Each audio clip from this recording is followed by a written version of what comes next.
Apakah onta sudah berevolusi sekarang sehingga kencingnya bukan obat lagi? Ya, sekarang gini, buat penelitian, gitu. Buat penelitian sana. Ngapain lagi dia peneliti, orang udah disuruh sang Nabi? Gini loh. Ini sudah disuruh sang Nabi, tidak perlu lagi diteliti. Artinya menurut Anda, kencing onta itu adalah obat, betul? Tetangga saya itu ada yang minum kencing onta, tetapi alhamdulillah penyakitnya juga sembuh. Nah, berarti Anda merekomendasikan supaya seluruh umat meminum air kencing onta, betul? Saya tidak merekomendasikan. Nah, ini betul-betul Anda ini seorang munafik. Coba, Basori, coba ya Basori. Anda berkata tetangga Anda minum pipis onta sembuh. Kemudian waktu di zaman Nabi minum pipis onta sembuh. Nikmat mana lagi yang kau dustakan? Coba, mau tidak tenang. Menurutmu kencing onta baik, tenang Basori. Menurutmu kencing onta itu baik tidak dikonsumsi orang Islam? Kalau konsepnya Mulai deh. Iya, di bawah sajalah kamu, Basori. Iya. Kalau kamu ditanya apa, jawabnya apa? Gimana? Heran saya loh. Tinggal bilang saja, saya tidak mau minum kencing onta. Saya mau. Kok mutar-mutar? Vivis. Ayo silakan. Kita kasih naik yang berikutnya ada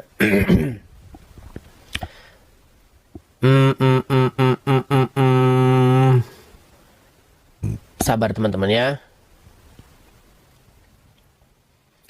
Eman, silakan Eman. Ya, tap-tap layar dulu ya guys ya, karena tadi orang tadi yang merokok tadi itu kita kena pembatasan masalah rokok.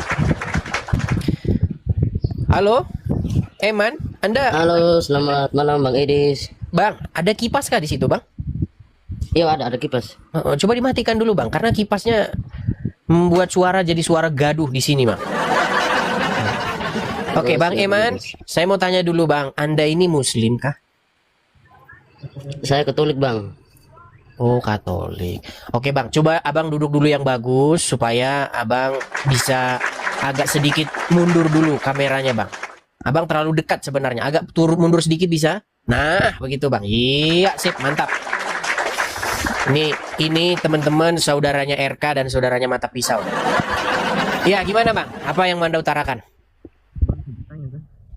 Boleh, Bang, boleh. Bang, suaranya agak-agak mendem, Bang.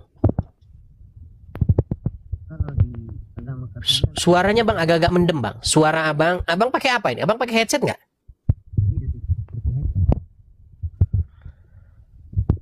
Bang, kami nggak bisa dengar Abang ngomong apa.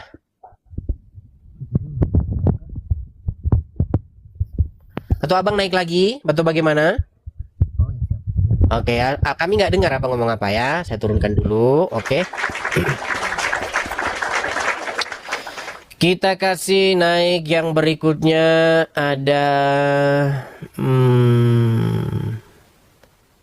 bentar ya. Kita kasih naik ada Metra lagi. Orang ini lagi. Ya, silakan Metra. Nyalakan kameramu. Gimana? Aku cuma mau nanya, berani nggak debat di luar rumah, bro? Metra, kamu nyalakan kamera dulu kalau mau ngomong.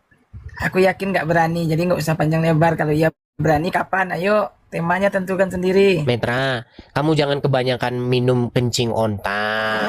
Saya ini Metra, sudah terbukti. Kayaknya Bro Tempat Edis Juma lagi saya mabuk datangi. juga. Tempat siapa? Coba kamu sebutin channel yang nggak saya datangin. Kok bisa-bisanya kamu katakan tidak berani debat di luar channel saya itu? Coba kamu Iya, ini kalau iya, kamu ini ayo habis aja, minum, langsung kamu aja. habis minum Kapan? pipis onta berapa galon? Kapan kita gas? Tentukan temanya. Kalau memang berani punya nyali. Bro. Kamu aja kameramu nggak kau nyalakan. Saya heran dengan orang-orang ini loh. Katanya saya tidak berani diskusi di luar channel saya. Loh, apa mata kamu nggak kurang oksigen atau bagaimana isi kepalamu? Itu channel-channel Juma, channel Yusuf PI, channel siapa itu saya datangi. Kok bisa nggak berani diskusi di channel luar saya itu gimana? Sungguh Anda ini berada di dalam kenekatan yang nyata ya. Oke, kita kasih naik tadi si Eman tadi ya. Ya, silakan Eman, nyalakan kameramu. Eman. Sabar bang, sabar. Ya, silakan Eman.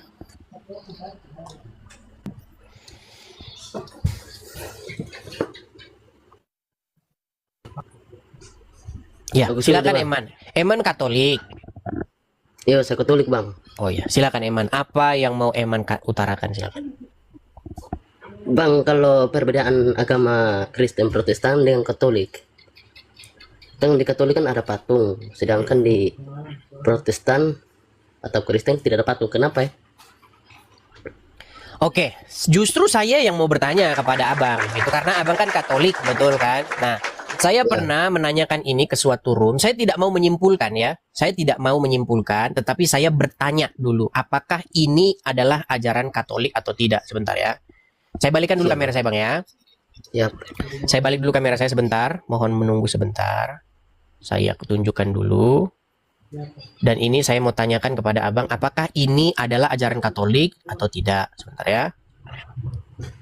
Sebenarnya RK yang lebih bagus mewakili Katolik ya, biar nggak debat dengan orang awam. Nanti saya dibilang begitu. Oke, saya hilangin dulu ya Bang ya. Oke, sebentar. Oke. Bang, sebentar ya. Oke, sebentar. Sabar Bang ya. Bentar, Bang.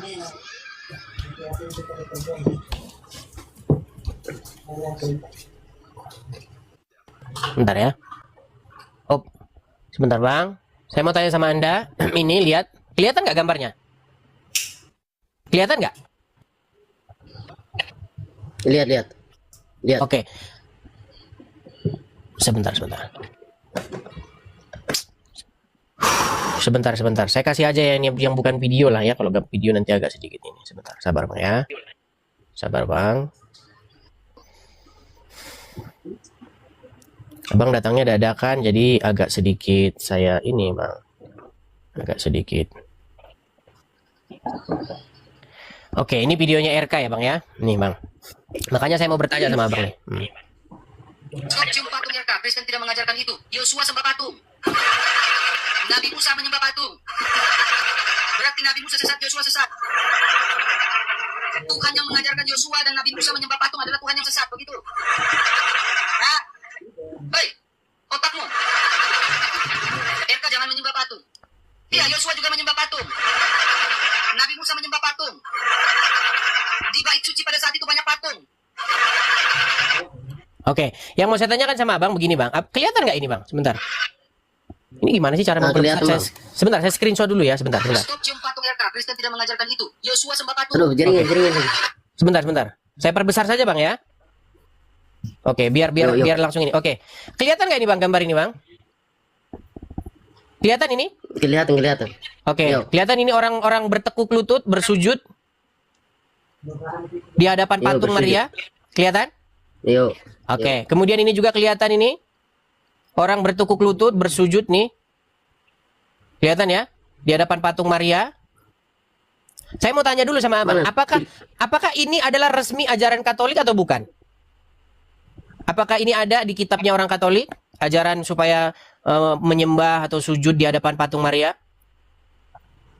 Sebelum saya simpulkan gitu. Karena saya tidak berani menyimpulkan karena saya tidak tahu apakah ini adalah ajaran resmi Katolik begitu. Pertanyaan saya, apakah ini adalah ajaran resmi orang Katolik untuk bersujud dan berdoa kepada Maria, kepada patungnya Maria begitu? Yo, resmi itu, resmi. Resmi. Berarti ini ajaran Katolik ya? Yo. Oke. Jadi menurut Abang, apakah yang seperti ini itu ada dasar Alkitabnya? Silakan Bang. Saya malah mau belajar. Coba, tolong ajarin saya di mana di dalam Alkitab diajarin untuk menyembah patungnya Maria. Silakan. Tidak Saya tahu, balik Bang. dulu. Tidak tahu. Gimana? Tidak tahu. Tidak tahu. Berarti Abang hanya ikut-ikutan saja?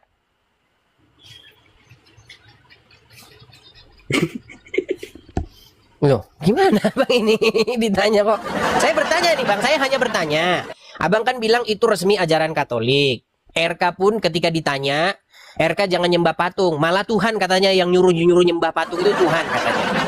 Begitu. Nah, maka dari 3 orang, saya juga ada channel lain lagi, channel Katolik lagi, yang saya tanya perihal yang sama. Apakah benar itu ajaran Katolik? Saya bilang seperti itu. Dan mereka berkata, iya, itu adalah resmi ajaran Katolik. Jadi membakar dupa begitu kepada patung Maria, kemudian sujud-sujud kepada patung Maria, itu katanya ajaran Katolik resmi. Bukan 3 orang yang bukan. saya tanya, termasuk Anda. Bukan dupa bang, tapi lilin. Oke, saya putarkan lagi ya bang ya. Saya putarkan lagi bang. Saya balik dulu kamera saya. Saya balik dulu ya bang ya. Saya kasih perbesar lagi bang. Saya konfirmasi ya teman-teman, saya tidak mau mengatakan bahwa ini memang ajaran Katolik. Saya hanya bertanya. Oke. Oke bang ya, sebentar. Ini videonya RK. Oke.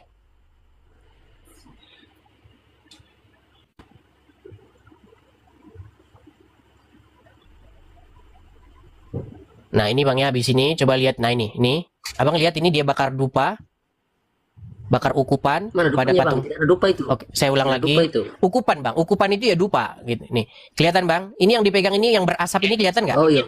Yang iya, dupa. memang agak kurang jelas sih ya. Dupa, iya. Jelas nggak ini? Sebentar, saya tangkap layar lagi ya. Aduh, sebentar. Nampaknya kok kurang ini ya. Aduh. Saya nggak bisa nunjukkan ininya bang. Oke coba nih kelihatan ya. Ini mengusung-usung patung Maria begitu ya. Tuh. Sujud ya. Di hadapan patung Maria begitu. Sayangnya tidak bisa saya perbesar. Nah, makanya yang saya pertanyakan kepada Anda, apakah itu adalah ajaran resmi Katolik? Anda bilang iya. Nah, makanya kalau itu ajaran resmi Katolik, pertanyaan saya, nih saya kasih aja gambarnya dah. Nah ini kelihatan. Kelihatan, Bang? Iya, kelihatan. Oke. Kelihatan orang-orang di situ bertekuk lutut, bersujud di hadapan patung Maria. Yo. Oke, dan Anda katakan itu adalah ajaran resmi Katolik?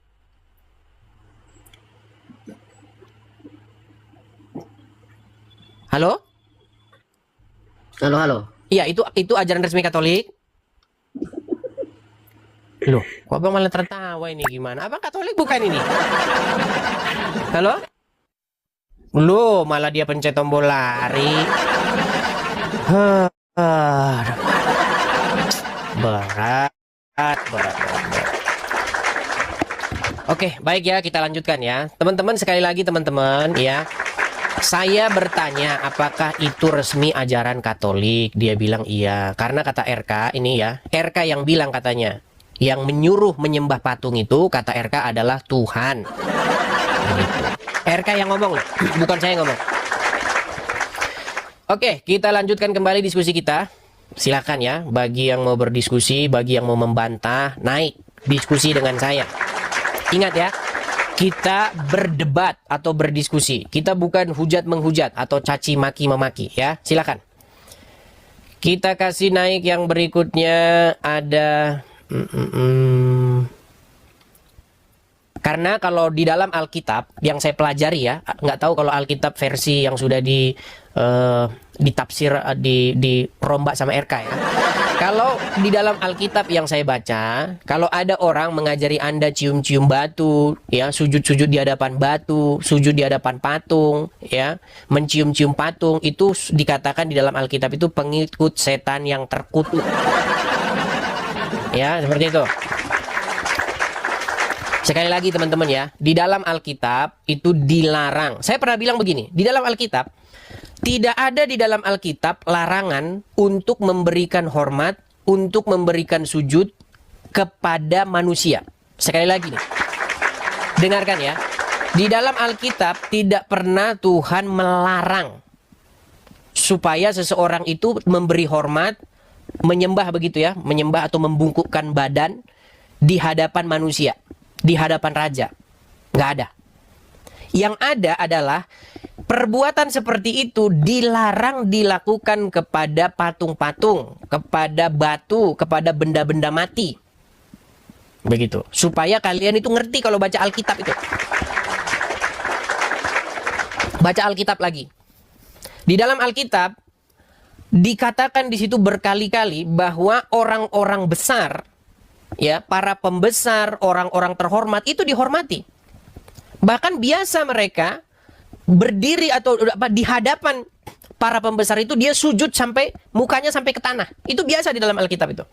Kalau Anda biasa baca Alkitab, Anda akan menemukan hal demikian berulang-ulang. Gitu ya. Bagaimana ketika Mephibosheth dia sujud kepada Daud, menyembah kepada Daud. Dan itu tidak dilarang. Itu dalam Alkitab itu, hal seperti itu tidak pernah dilarang oleh Tuhan. Tidak pernah Tuhan berfirman, jangan engkau sujud kepada manusia, jangan engkau menyembah manusia, nggak ada. Yang ada, jangan engkau sujud menyembah kepada patung, kepada batu, kepada berhala, itu yang nggak boleh. Ya. Oke, silakan yuk. Bagi yang mau berdebat soal itu, naik ke sini. Kita buktikan. Ayo, naik. Jangan cuma nyerocos saja di anu. Nggak tahu di mana begitu. Saya sudah kasih kesempatan. Mari kita berdiskusi soal itu. Kita kasih naik yang berikutnya ada... bentar ya. Putra. Ya, silakan. Putra Surabaya. Silakan Putra Surabaya, nyalakan kamera Anda. Putra Surabaya, silakan Bang, nyalakan kamera Anda. Halo? Halo? Oke, dia turun. Kita kasih naik yang berikutnya ada Farel. Ya, silakan Farel. Halo Farel? Halo Farel? Baik, saya turunkan ya. Teman-teman, coba ya kalau mau naik, persiapkan diri dulu ya. Yang mau kita dengar itu argumen Anda, bukan suara TV ya. Sekali lagi teman-teman, yang mau kita dengar itu adalah argumen-argumen Anda mematahkan argumen-argumen saya. Kita nggak mau dengar suara TV, suara kipas begitu ya. Ayo silakan, silakan. Kita kasih naik ada saudara Calvinto. Oh Y, saudara Y. Halo? Y? Halo, halo. Ya, silakan Bang, nyalakan kamera dulu. Gelap bang, gelap. Oke, kalau gitu tunggu terang dulu ya, baru naik lagi ya. Kita kasih naik ada Eman. Eman garis miring Rabia. Silakan Eman Rabia. Nyalakan kamera Anda. Oke. Bang Eman, kenalan diri dulu Bang. Abang Muslim? Iya bang. Oke, silakan Bang. Apa yang Anda utarakan? Silakan. Ini bang. Kan 13 tahun sudah baca Al-Quran.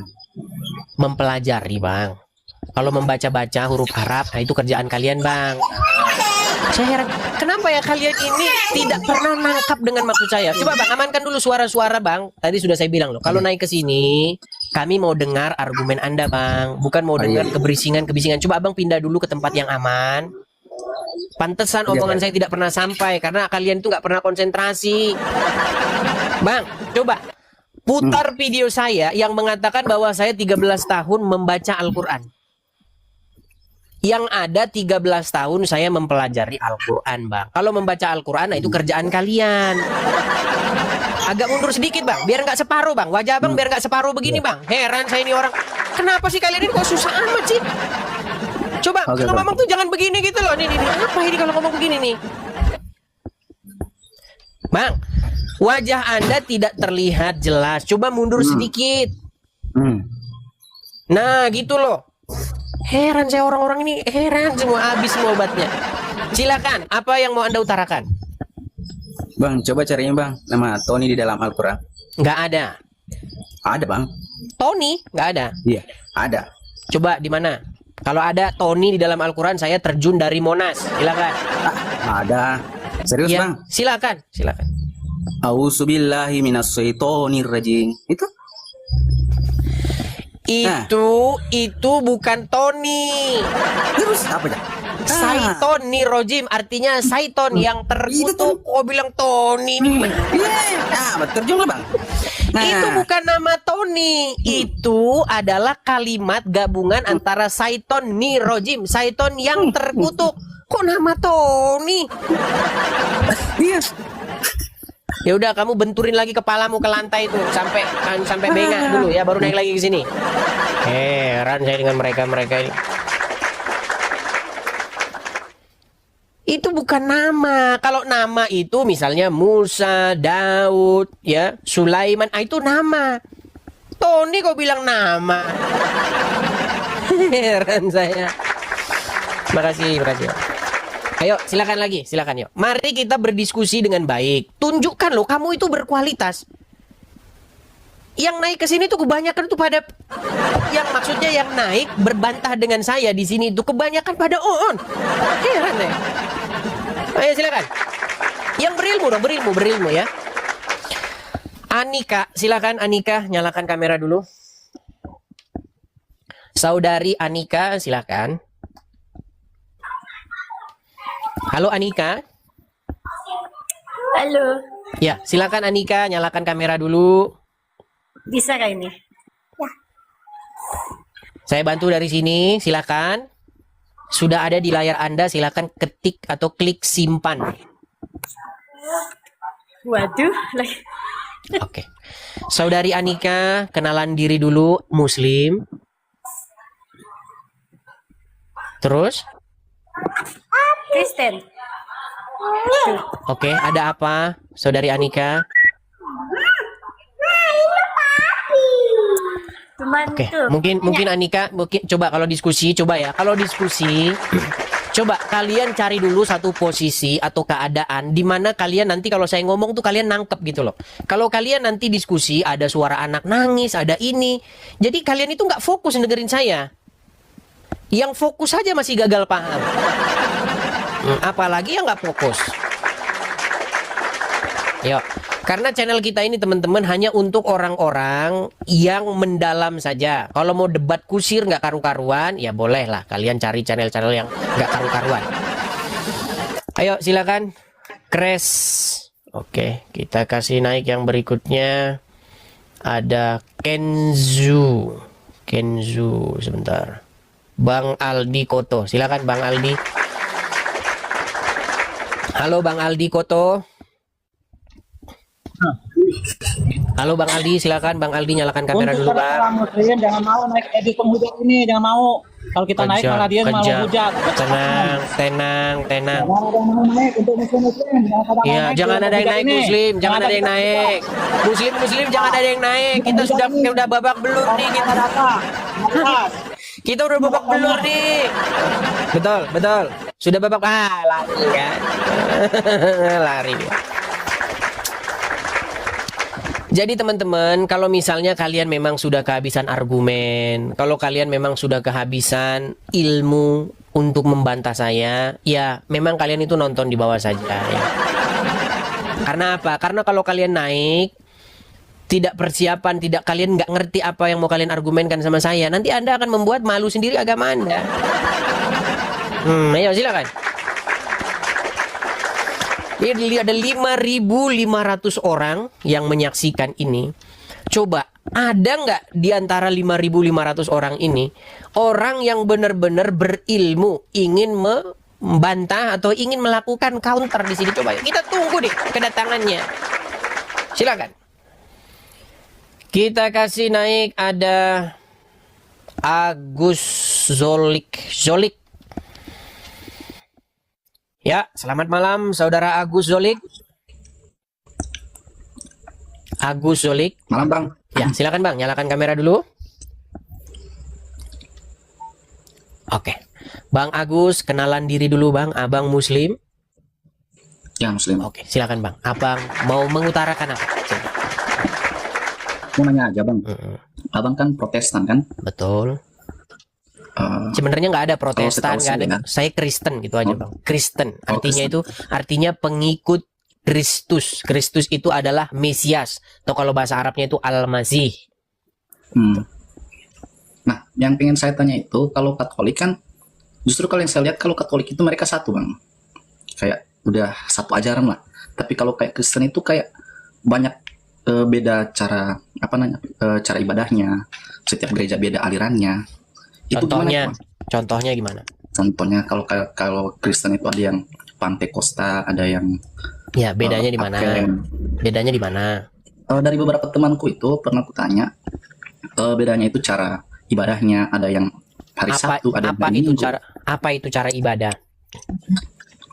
Contoh kalau misalnya cara nyanyi-nyanyinya itu ada yang Kalau hal-hal seperti itu, Bang, ya di dalam Islam pun beda-beda, Bang. Bahkan Muhammad berkata bahwa umat Yahudi terpecah menjadi 71 golongan, Nasrani 72 golongan, Islam 73 golongan. Anda pernah dengar itu? Itu terucap langsung dari mulut Rasulullah. Pernah dengar? ya, Oke. ya. Berarti umat yang paling banyak pecahannya umat apa? Kalau yang umat lain saya nggak tahu sih, tapi kalau Langsung Muslim pernah macet emang. dengar. Bang, tenang dulu, Bang, tenang. Abang datang kemari membawa argumen bahwasanya kalau ajaran Katolik tuh satu, sementara kalau Protestan tuh banyak. Oke. Ya, Nah, dengan berargumen semacam itu, yang saya tangkap ya, Bang, ya, yang saya tangkap seolah-olah Anda mengatakan bahwa yang satu ajarannya itu benar. Kemudian yang ajarannya bukan masalah benar atau terus enggak. gimana? Terus Bukan ya makanya masalah yang benar saya atau tanyakan enggak. itu Saya bertanya. permasalahannya ada di mana gitu. Permasalahannya. Cara ibadahnya, contoh kayak gini lah. Saya rubah pertanyaannya. Misalnya cara ibadahnya orang Kristen itu apa memang diatur dalam Alkitab atau itu cuma aturan gereja aja? Apa itu ibadah, Bang? Ya kan biasa kalau ditanya ke, saya nggak tahu ya kalau di Makanya banyak Muslim orang kan seperti ini, biasanya teman-teman. Begini, Bang, yang Abang udah sering nonton channel saya tuh baru-baru ini aja. beberapa kali sih. Baik, mungkin Abang nggak dengar apa yang begini, Bang. Banyak orang bertanya tapi dia nggak ngerti apa isi pertanyaannya itu. Contoh, Anda tadi bertanya kepada saya tentang perbedaan cara ibadah. Pertanyaan saya kepada Anda yang mengajukan pertanyaan tentang cara ibadah, Anda ngerti nggak apa itu ibadah? Ibadah itu prosesi kita untuk menyembah Tuhan sih. Nah, makanya kalau seperti ini, makanya kita itu nggak pernah ketemu, Bang. Jadi begini, saya kasih tahu kepada Anda, saya kasih tahu. Ibadah itu bukan bahasa Indonesia aslinya, Bang. Itu diambil dari bahasa Arab. Ya. Dari kata abud. Abud, dari kata abdu, penghambaan diri. Itu definisi ibadah, Bang. Ibadah artinya perhambaan diri. Begitu, Bang. Kalau yang Anda tanyakan itu sebenarnya bukan tata cara ibadah. Yang Anda tanyakan itu tata cara persekutuan. Jadi Anda harus bisa bedakan mana itu ibadah, mana persekutuan. Kalau yang Anda maksud itu datang hari tertentu, kumpul sesama seiman, itu di dalam Alkitab disebut persekutuan atau eklesia. Itu asal usul kata gereja itu dari situ, Bang. Nah, tetapi kalau Anda bertanya tentang ibadah itu artinya penghambaan diri. Bagaimana cara menghambakan diri? Ya dengan cara melakukan apa yang dia suruh. Contoh nih, Bang. Disuruh jangan engkau mencuri, lalu dilaksanakan tidak mencuri. Itu ibadah itu. Baru contoh lagi dikatakan untuk misalnya kamu harus menolong sesama manusia. Misalnya ada orang miskin, begitu, terus dia tidak punya makan, terus kita beri dia makan. Nah, itu yang dimaksud itu. Penghambaan diri itu. Berbakti. Begitu. Kalau bahasa Indonesianya. Nah, kalau tata caranya persekutuan beda-beda ya nggak masalah. Mau jingkrak-jingkrak boleh, mau hening boleh, nggak masalah, Bang. Tidak ada hal yang esensial. Kalau Anda mengatakan itu bukan masalah, kan? Tetapi kalau Anda mengatakan itu masalah, bagaimana dengan umat muslim yang terpecah menjadi 73 golongan? Dan satu golongan saja yang masuk surga, yang lain masuk neraka semua. Betul nggak? Ya, aku nanya aja sih, Bang, karena kenapa aku tanya sampai ibadahnya itu, beberapa kali nanya teman Kristen sih jawabannya sering gitu, ya lagi ibadah. Nah, Bang, jangan diulangin, Bang. Bang, Ya. jangan diulangin. Barusan tadi saya ngomong, Bang. Aduh, memang saya ngomong apapun gak didengar ya. Bang, tadi sudah saya bilang, Bang, yang Anda maksud bukan ibadah, Bang. Yang Anda maksud persekutuan. Astaga, udah dijelasin berbusa-busa juga. Memang berat. Bang, Anda bisa bedakan nggak persekutuan dengan ibadah? Bisa bedakan? Gini bang, kalau orang datang ke satu bangunan tertentu, lalu di sana mereka melakukan kegiatan-kegiatan tertentu, itu artinya persekutuan. Yang bikin itu ibadah adalah orang-orang awam. Entah itu orang Islam, entah itu orang Kristen, sama aja. Makanya ada istilah ibadah hari ini. Hari ini kita selesai ibadah. Lah kalau selesai ibadah itu bahaya bang. Gimana? Kalau ada istilah di dalam Alkitab, hari ini kita berhenti beribadah, artinya hari ini kita berhenti menghambakan diri kepada Tuhan. Itu yang dimaksud bang, persekutuan. Masih nanti diulangin lagi sama dia. Memang berat nih ya saudara-saudara ini. Makanya bang, kalau Anda mendengar ya, di dalam Al-Quran ada satu ayat yang berbunyi begini. Tidaklah kami ciptakan jin dan malaikat illa liya'budun. Yang artinya kalau dalam bahasa Indonesia, tidaklah diciptakan jin dan malaikat kecuali untuk beribadah kepadaku. Anda tahu nggak ayat itu? Aja bang ya. Tahu nggak ayat itu? Tahu. Artinya Ya, seorang tahu. muslim itu diciptakan hanya untuk ibadah, bukan untuk yang lainnya. Nah masalahnya Anda ngerti nggak ibadah itu apa? Nah banyak orang di dalam pikirannya ibadah itu adalah kegiatan memasuki bangunan tertentu. Makanya bang, bahasa-bahasa di dalam Al-Quran dan Alkitab itu sering tidak sama dengan bahasa-bahasa di pasar, di tengah-tengah orang awam. Itulah yang membuat debat agama ini sering terdebat kusir. Karena orang yang berdebat tuh orang yang nggak paham gitu loh. Sama-sama nggak paham. Yang Islam ada pihak-pihaknya, yang Kristen juga sama. Ya, sebenarnya Begitu. Makanya jangan gini loh. Kalau dua orang penjual bakso, jangan berdebat soal bagaimana operasi teknik yang baik pasang ring jantung. Karena dua-duanya orang awam, dua-duanya orang yang tidak berkompeten. Begitu. Janganlah seorang muslim awam berdebat dengan seorang Kristen awam. Dua-duanya tidak berkompeten. Begitu. Makanya di channel ini itu bukan membahas hal-hal yang dipahami oleh orang awam, tetapi hal-hal yang dimaksudkan oleh penulis Al-Quran maupun penulis Injil tersebut. Begitu bang. Abang nangkep nggak dengan yang saya utarakan? Oke, apa tujuan Anda diciptakan? Sebentar, apa tujuan Anda diciptakan? untuk beribadah kepada Oke, Allah. kalau Anda tidak beribadah, berarti Anda telah mengalami disfungsi penciptaan, betul? Betul. Oke, pertanyaan saya kepada Anda, apakah sekarang Anda sedang beribadah? Kalau beberapa pengertiannya itu ibadah bukan cuma nanti sholat juga kan? Nah, cari itu nafkah yang saya untuk maksud, beribadah. Bang. Itu yang saya maksud. Kalau di dalam pikiran orang awam, ibadah itu ya begini. Itu di dalam orang Islam yang awam. Sama, di dalam kepala orang Kristen yang awam, ibadah itu pergi ke gereja itu. Tetapi jadi pengertian, kalau di Kristen itu nggak ibadah yang harus sebenarnya ke bukan gereja itu. Begitu. Ke gereja itu nggak wajib ya? Tidak dikatakan wajib, Bang. Dikatakan jangan engkau, ada ayatnya di dalam Alkitab nih ya, saya kasih tunjuk. Di dalam Alkitab ada ayat yang berbunyi, jangan engkau menjauhkan diri dari pertemuan-pertemuan kudus. Nah, kata pertemuan itulah, Bang, yang diterjemahkan jadi ibadah. Sebentar ya. Saya kasih tunjuk dulu ayatnya. Nih ya, saya kasih tunjuk. Ini banyak orang-orang nggak paham nih, Bang ya. Siap. Itu tertulis di dalam Ibrani 10 ayat 25. Ibrani 10:25 ya Bang ya.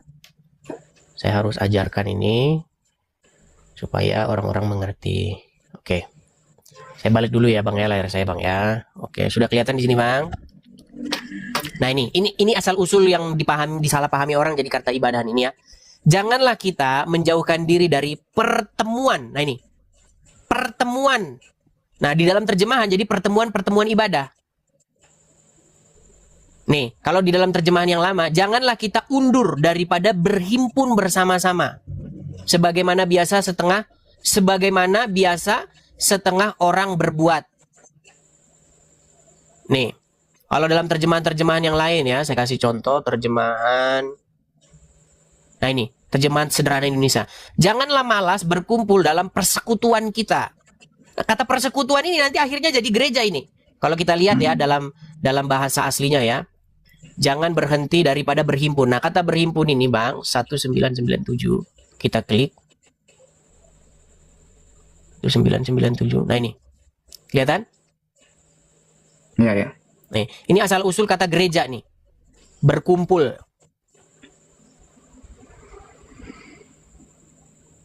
Coba. Seperti itu. Jadi sebenarnya kata-kata ibadah kita hentikan itu sebenarnya kata-kata orang-orang awam, Bang. Itu bahasa orang-orang awam. Dan banyak pendeta dan banyak ustadz sudah ketularan. Iya, Bang. Makanya begini, banyak orang, Bang, entah itu ustadz, entah itu pendeta, banyak mereka itu sebenarnya kurang mengerti maksud yang ditulis di dalam kitab suci itu. Makanya kalau ada istilah hari ini kita berhenti beribadah, ya untuk orang awam yang nggak apa-apa lah. Tapi kalau untuk bahasa-bahasa yang biblikal, bahasa-bahasa yang dimaksud dalam agama Islam dan Kristen, itu bahasa yang berbahaya. Ibadah itu nggak bisa berhenti, ibadah itu 24 jam dia sifatnya. Ya, Gitu, kalau Bang. kita emang nggak ibadah, nggak harus sholat. Cuman maksudnya kan yang saya bilang tadi itu sering yang malah saya dengar itu dari Kristen. Contoh, ya hari ini aku ibadah kayak gitu. Jadi ibadah bagi mereka itu kayak hanya ke gereja saja, makanya kita Nah, makanya itu pun yang dipahami oleh orang Islam juga sama, Bang. Kebanyakan juga begitu. Seperti itu. Oke. Oke, ada pertanyaan lagi? Atau hanya itu? Itu aja sih, Bang. Cuma mau diskusi aja. Oke. Nah, sekarang, Bang, yang saya maksudkan kepada Anda begini, Bang.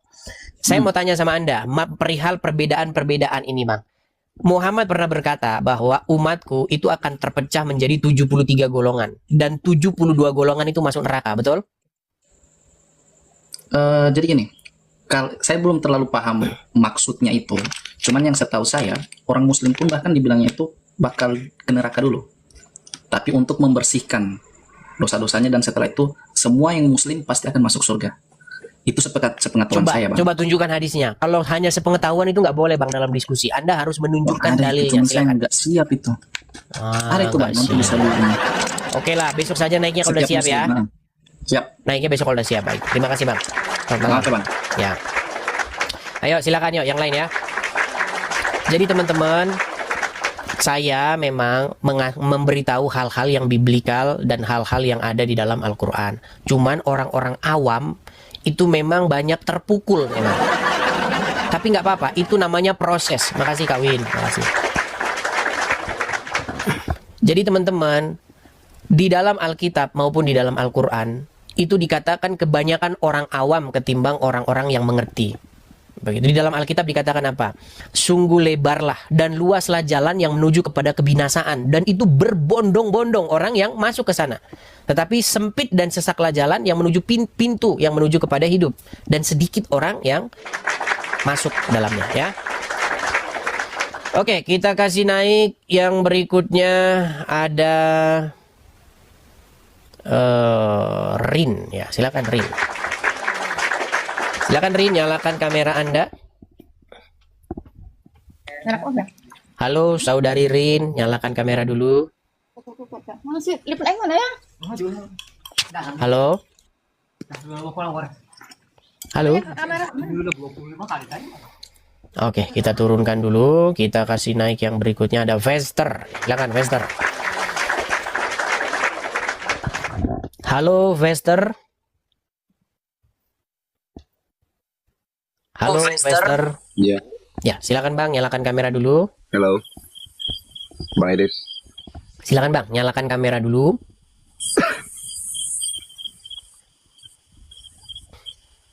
Halo Vester. Macam mana mau nyalakan kamera nih? Bantu Bang. Saya bantu dari sini. Sudah saya kirimkan itu Bantu, permintaan untuk menyalakan kamera. Silakan nyalakan kamera Anda. Vester. Ya, Bang. Oke, silakan Bang. Abang Islam? Tidak Kristen. Oh, Bang Kristen. Oke, ada apa Bang? Kristen kok naik Bang? Silakan. Mau tanya pasal yang Abang cakap penyembah patung. Sebab saya kan Kristen Katolik. Abang Kristen Katolik. Halo? Ya, silakan. Abang itu yang menjelaskan. Anda Benar, sebagai Bang. Katolik, Anda jelaskan apakah, karena ada 3 orang yang saya tanya, apakah itu ajaran resmi Katolik? 3-tiganya bilang iya, begitu. Apakah Anda setuju? Sebentar, saya kasih dulu ya gambarnya ya. Sabar bang, saya balik dulu. Oke, abang bisa lihat gambar ini? Saya balikin dulu bang, biar badan saya tidak menghalangi ya bang ya. Saya balik dulu, biar badan saya tidak menghalangi. Abang bisa lihat gambar itu dengan jelas? Jelas. Oke, saya tanya dulu sama abang, apakah itu adalah resmi ajaran Katolik? Iya. Ya, oke. Makanya saya bertanya kepada Anda, Bang. Nah, di mana di dalam Alkitab diperintahkan untuk sujud, untuk membungkuk, ataupun untuk menyembah patung Maria? Silakan.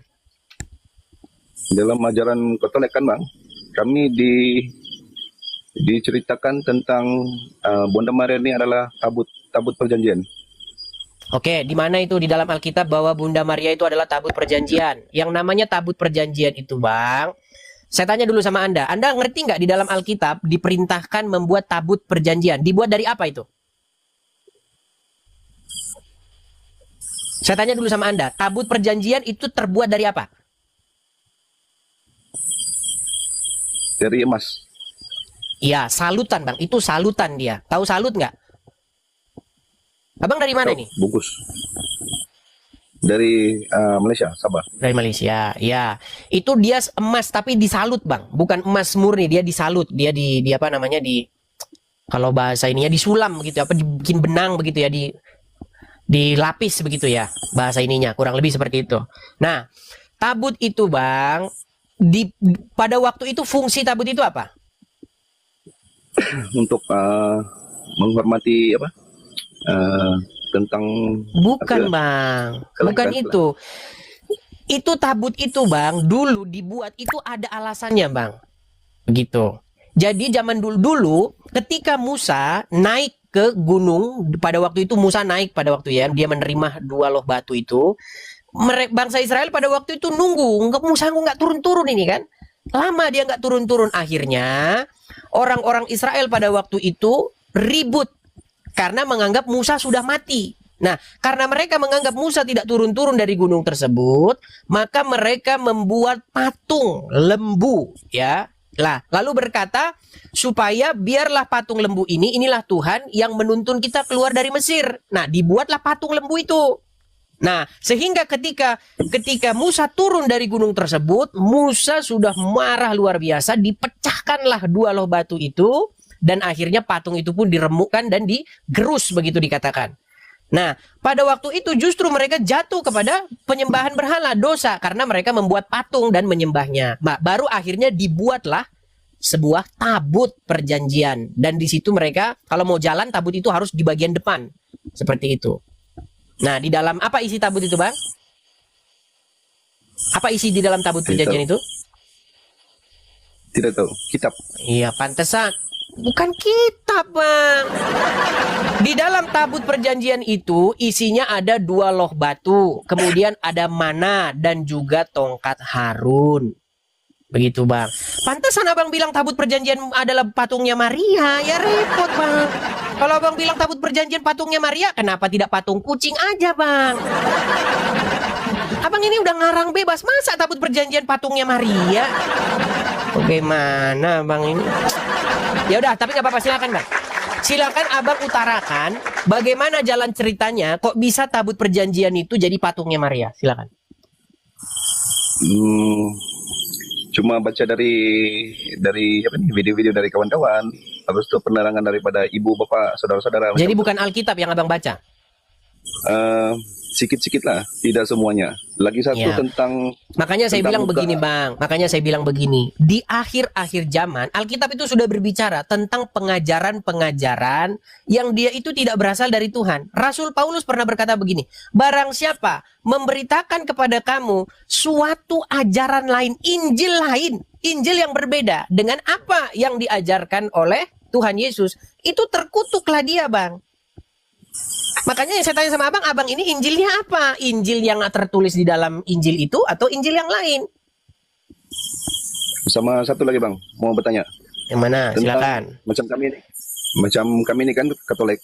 Kalau macam di rumah saudara kan, tengok gambar apa tuh Yesus tuh lain, pergi rumah saudara lain gambar tuh lain, tapi dalam Alkitab dalam 1 Wahyu ayat 16 penampakan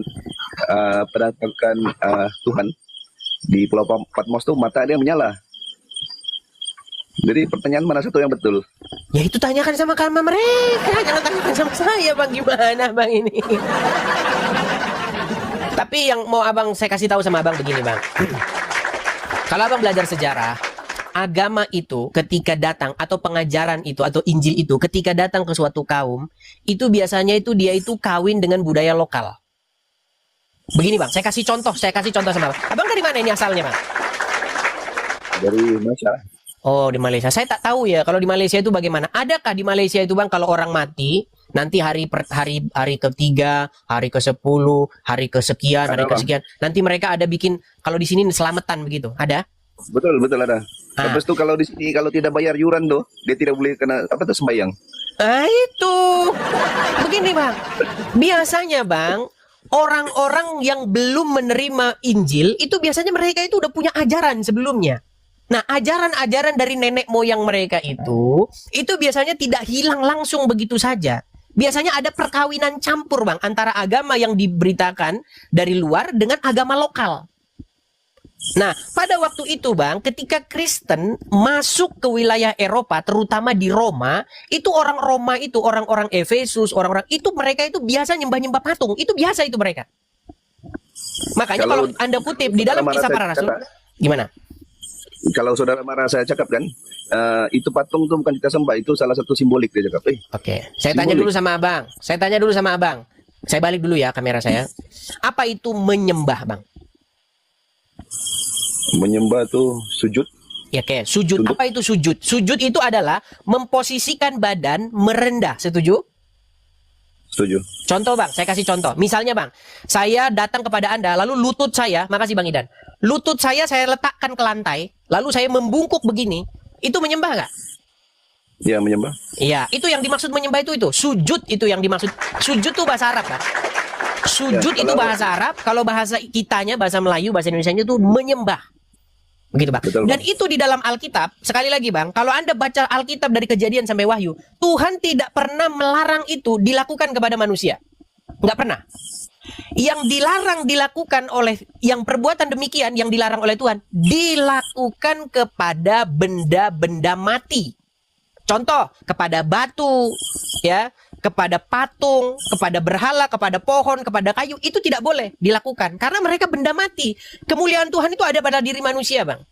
Begitu. Makanya Tuhan menempatkan rohnya di dalam diri manusia dan diingininya dengan cemburu. Makanya roh itu, kita ini manusia ini sebagai gambar Tuhan ini, jangan kita ini melecehkannya dengan cara menyembah sujud kepada batu, kepada patung, kepada benda-benda mati. Kalau kepada manusia nggak apa-apa bang. Dalam Alkitab itu hormat sujud penyembahan kepada manusia itu dalam Alkitab berkali-kali dilakukan dan Tuhan tidak pernah larang itu. Adapun seorang malaikat atau seorang manusia yang menolak disembah ada. Kan, Bang Edis? Ada seorang malaikat ataupun manusia yang menolak penyembahan itu. Ada. Tetapi kalau Tuhan melarangnya tidak ada. Seperti itu. Nah sekarang saya balikan sama abang nih. Saya balikan kamera saya. Coba bang, saya tanya sama Anda bang.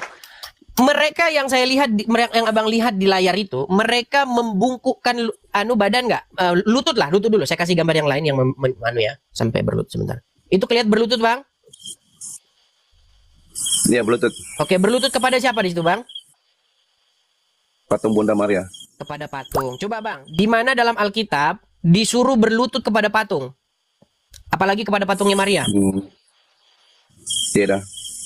Oke, lalu dari mana abang dapatkan itu? Dari Injil mana abang dapatkan itu? Cuma dari tradisi Katolik lah. Iya, tradisi Katolik itu dapatnya dari mana bang? Tidak tahu, saya cuma ikut dan ikut-ikutan saja. Kecil, kan? Hanya ikut-ikutan saja kan bang? Ya. Nah, itu bang makanya saya bilang, kalau hanya ikut-ikutan saja, ya mau gimana bang? Namanya kalau ikut-ikutan ya mau gimana? Saya kasih contoh bang, makanya saya tuh bertanya dulu bang sebelumnya, apakah ini ajaran resmi Katolik gitu loh? Ini yang saya tanya. Contoh nih, saya kasih contoh lagi misalnya. Ini bang ya, saya kasih contoh. Mana sih tadi gambarnya? Nih, kelihatan Bang? Iya. Agak sedikit buram ya. Nah ini. Sujud kepada Ya, jelas, foto jelas. paus begitu. Ini resmi ajaran Katolik. Betul, betul. Oke, sujud kepada fotonya paus. Tuh, ya paus berdoa begitu kepada paus. Tuh yang mana lagi? Ini berlutut di hadapannya patung Maria. Nah, yang saya tanya itu dasar biblikalnya mana gitu loh. Tidak ada lah. Cuma kalau di ajaran Katolik dia cakap patung itu adalah simbolik untuk kita nyatakan doa kita kepada Tuhan. Macam itulah. Habis itu Jadi yang kalau mau ketiga, berdoa, oh, kalau tapi- mau berdoa harus banu kepada ini patung Maria. lebih afdal macam itulah. Guna Oh, patung iya, Bunda makanya Maria tu. makanya sebelum kita mau berkata apakah itu ada, makanya saya tanya dulu Bang, dasar biblikalnya mana? Nah ini kan sampai sujud tuh kan? Kelihatan nih kan sampai Iya. terjatuh nih kan? Betul kan? Betul nggak? Betul. Oh. Itu pentapisan padri. Nah, makanya itu yang mau saya tanyakan, Bang. Nih, seperti ini nih. Kepada patungnya Maria begitu. Yang ajaran yang dasar biblikalnya itu yang saya tanya. Kalau tidak ada ya mau gimana? Berarti kan Anda sedang memberitakan sesuatu Injil yang lain begitu. Saya sering Bang difitnah Bang. Banyak orang memfitnah saya ini, tapi saya itu diam saja selama ini Bang. Sekitar 6 bulan saya itu diam. 6 bulan saya dikatakan Edis memberitakan Injil yang lain katanya. Bukan Injil yang diberitakan bapak-bapak gereja.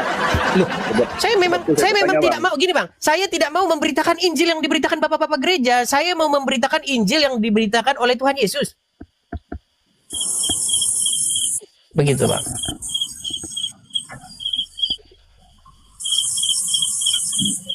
Makanya kalau misalnya abang tidak punya dasar seperti itu, bagaimana abang mau mengatakan bahwa itu adalah pengajaran-pengajaran yang diajarkan oleh Tuhan Yesus? Bahkan di dalam Alkitab, Bang. Oke, saya tanya dulu sama Anda.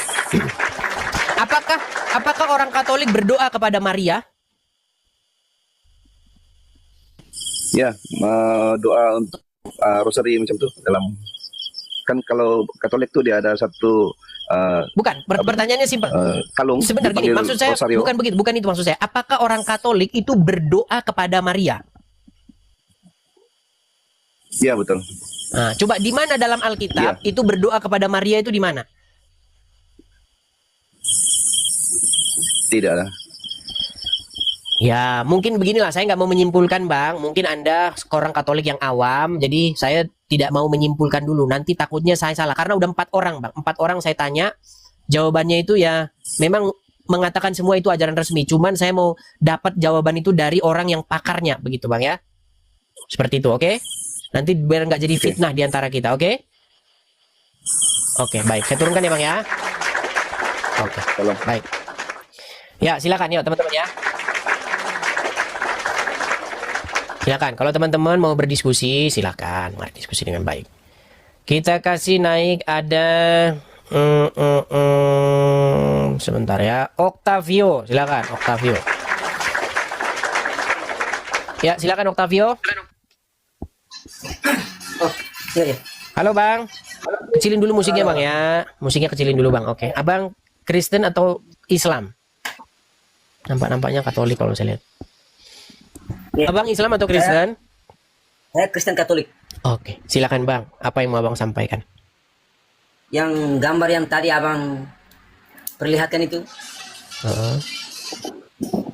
itu bukan berarti kami orang Katolik itu menyembah Maria, bukan menganggap Maria itu sebagai Tuhan, bukan. Saya tidak pernah mengatakan bahwa orang Katolik menganggap Maria itu sebagai Tuhan Bapa di sorga. Saya nggak pernah bilang itu, Bang.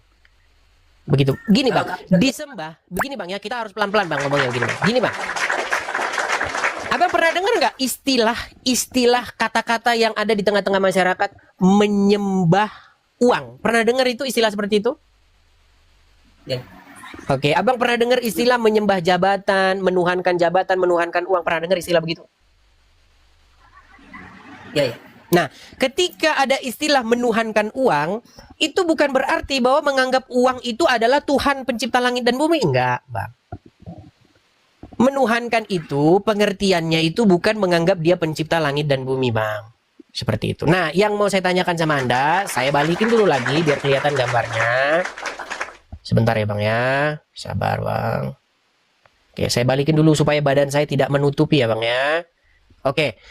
Saya tanya lagi Bang sama Anda, apakah ini resmi ajaran Katolik?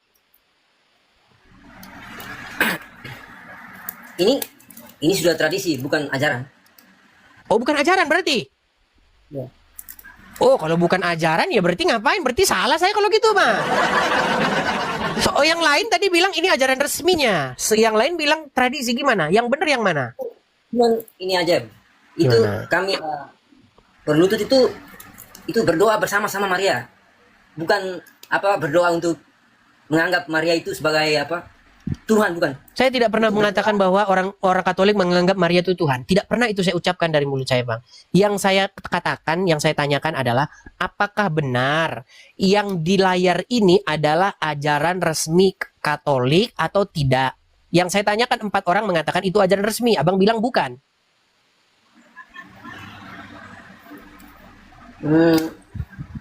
Itu kan tidak ada dalam Alkitab. Oke, kalau tidak ada saya setuju, Bang. Makanya itu yang saya tanyakan.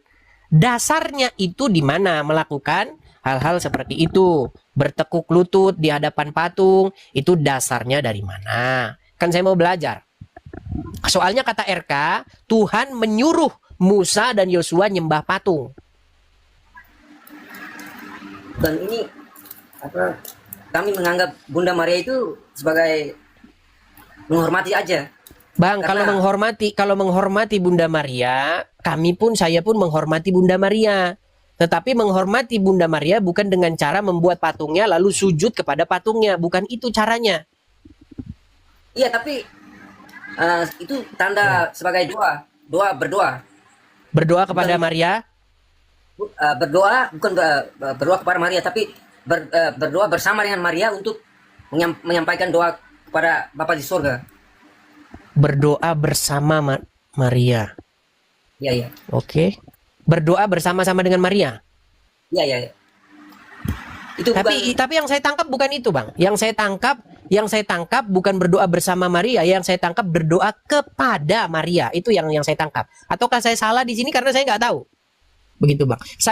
Mungkin saya sekitar 3 atau 2 kali ke gereja Katolik. Saya nggak pernah yang kayak begini-begini, Bang. Saya biasa aja datang ke gereja Katolik. Di situ ada acara misa, nggak ada. Acara begini nggak ada, begitu. Makanya saya kebingungan. Apakah ada acara yang begini selain daripada misa atau bagaimana? Yang saya nggak ngerti. Begitu. ada.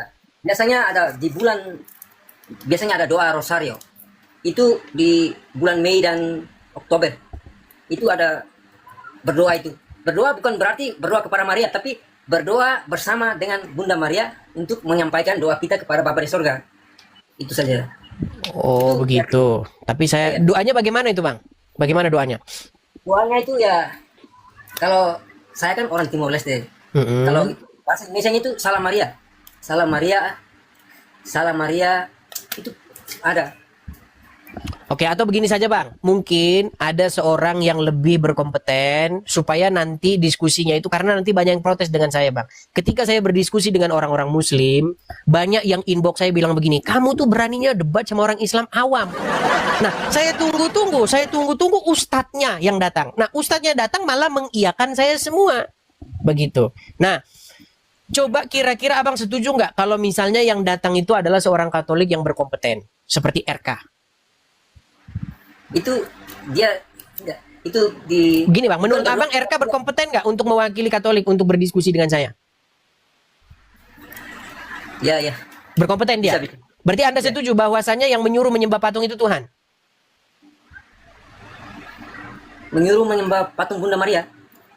Ya, mungkin maksudnya RK itu menyuruh nyembah patung Bunda Maria. Yang menyuruh itu Tuhan. Begitu. Anda setuju dengan statement RK? Dia bukan, tidak. Coba saya putarkan dulu ya videonya ya, Bang ya. Biar nanti saya tidak dibilang fitnah. Begitu. Karena berkali-kali saya dikatakan sesat, berkali-kali ajaran saya itu dikatakan ajaran sesat, tapi saya sekali aja bikin video yang sesat itu yang ngomong begini. Sebentar ya. Saya kasih dulu, Bang, videonya. Sebentar, Bang. Sabar ya, Bang ya. Nih, saya besarin ya suaranya. Stop cium patung RK. Kristen tidak mengajarkan itu. Yosua sembah patung. Nabi Musa menyembah patung. Berarti Nabi Musa sesat, Yosua sesat. Tuhan yang mengajarkan Yosua dan Nabi Musa menyembah patung adalah Tuhan yang sesat, begitu? Hah? Hei, otakmu. RK jangan menyembah patung. Iya, Yosua juga menyembah patung. Nabi Musa menyembah patung. Oke, coba apakah Anda setuju begitu? Justru di dalam Alkitab itu Musa marah begitu. Karena orang-orang Israel menyembah patung. Dia turun dari bukit Sinai itu, ya turun dari gunung Sinai itu. Karena Tuhan berfirman kepada Musa, lihat itu kelakuan orang-orang Israel itu. Ya, mereka sudah menyembah berhala. Makanya Musa malah mengamuk itu, dia ngamuk sejadi-jadinya itu Musa itu. Sampai dibanting itu 2 loh batu itu, dipecahkan sama dia. Begitu. Karena salah satu isinya itu, jangan membuat bagimu patung yang menyerupai apapun, baik yang ada di langit, baik yang ada di bumi, baik yang ada di bawah bumi, di dasar di air. Tuh. Jangan sujud menyembah kepadanya. Itu udah jelas itu bunyinya. Tapi kalau patung-patung itu digunakan sebagai media untuk pemberitaan kebenaran. Contoh misalnya Bang, ada patung misalnya Petrus di sampingnya, kemudian ada patung ayam. Terus orang bertanya, apa itu maksudnya? Oh, itu maksudnya Petrus di situ menyangkal bahwa dia mengenal Yesus, menyangkal Yesus. Dia menyangkal Yesus 3 kali. Nah, setelah dia menyangkal Yesus, barulah ayam itu berkokok. Seperti yang sudah dikatakan oleh Tuhan Yesus kepada Petrus. Bukan untuk disembah-sembah, Bang. Begitu.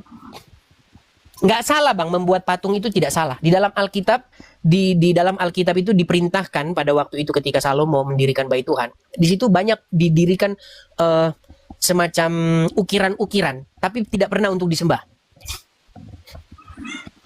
Itu yang digambar itu hanya media saja. Kami itu berdoa bersama dengan Maria, bukan berdoa kepada Maria. Oke. Ya. Oke, makanya saya bertanya, Bang. Saya bertanya seperti itu.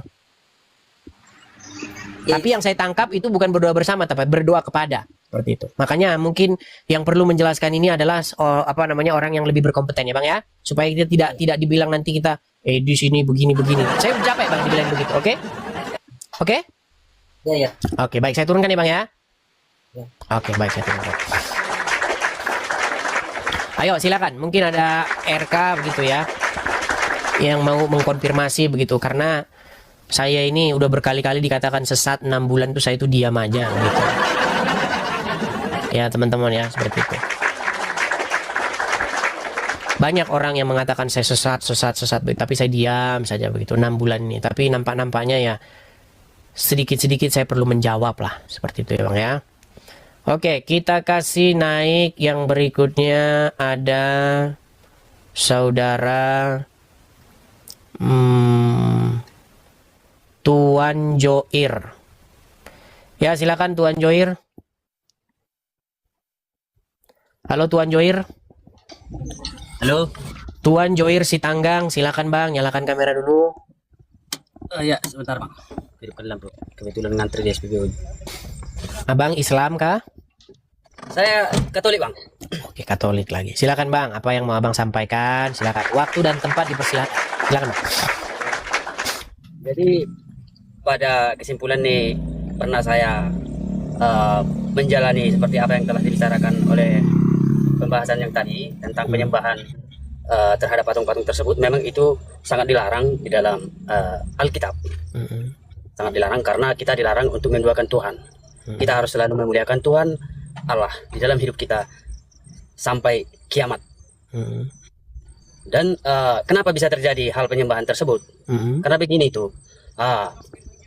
Sebelumnya menurut sejarah, antara agama dengan kesukuan yang berada di khususnya di Indonesia lah, tidak semudah yang dibayangkan untuk masuk ajaran-ajaran agama tersebut, khususnya kekristenan ini, ke dalam sebuah pengajaran yang dianut yang sebelumnya yang telah ada adat istiadat. Betul.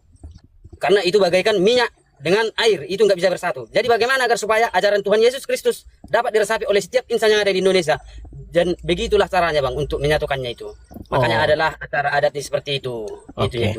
Jadi itu bisa kita lihat contoh-contohnya misalnya di era-era zaman sekarang misalnya nih. Pada waktu Kristen masuk ke tanah Batak, orang-orang Batak pada waktu itu sudah punya agama. Begitu. Apa agama orang-orang Batak pada waktu itu? Mereka bukan Parmalim Bang. Pada Parmalim itu sebenarnya beda lagi Bang. Jadi agama yang ada pada waktu itu adalah agama-agama suku, agama animisme, dinamisme seperti itu. Mereka biasanya berdoa kepada batu-batu, kepada pohon-pohon seperti itu. Mereka biasanya di situ akan melakukan ritual-ritual tertentu seperti itu. Nah biasanya ketika Kristen masuk, hal-hal seperti itu belum betul-betul hilang. Makanya terjadi kawin campur begitu antara Kristen dengan agama lokal. Makanya terjadi percampuran budaya. Dia Kristen, tetapi dia masih melakukan yang namanya seperti apa ngiris apa itu kalau orang baca itu apa buah apa itu seperti jeruk purut itu ya. Nah, kemudian mereka melakukan penyembahan, kasih potong ayam atau apa kepada sebuah batu dan lain sebagainya. Itu bukan hanya terjadi di suku Batak saja, Bang. Saya belajar tentang agama-agama asli Indonesia, agama-agama lokal asli Indonesia. Seperti itu. Makanya di dalam kajian sejarah ya, setiap suku bangsa di Indonesia ini biasanya ditemukan menhir dan dolmen. Ya, menhir itu biasanya berupa batu besar, entah itu dia berukir atau tidak berukir, ya. Kemudian ada dolmen. Dolmen itu semacam meja batu begitu. Dan itu hampir di setiap suku itu ditemukan. Begitu, Bang. Saya dari Lampung, Bang, asal saya. Dan di Lampung itu ditemukan menhir dan dolmen. Itu agama aslinya, Bang. Seperti itu. Itu mau dibantah, mau jungkir balik pun silakan. Karena itu fakta sejarah, itu nggak bakal bisa dibantah. Siapapun nggak bisa bantah itu. Seperti itu. Nah, saya kasih contoh, Bang, ya. Saya kasih contoh. Saya ini kebetulan, Bang, orang yang sangat menggandrungi sejarah. Bentar ya, Bang, ya. Saya balikkan. Ya, Bang Edis. Ini saya kasih contoh menhir dan dolmen yang ditemukan di tempat saya, Bang, di Lampung, ya. Siap. Sebentar. Siap. Saya kasih contoh, karena banyak orang nggak tahu ya, Bang, ya. Nih, ini situs megalitikum ya dari Lampung ini, Bang. Tanah kelahiran saya.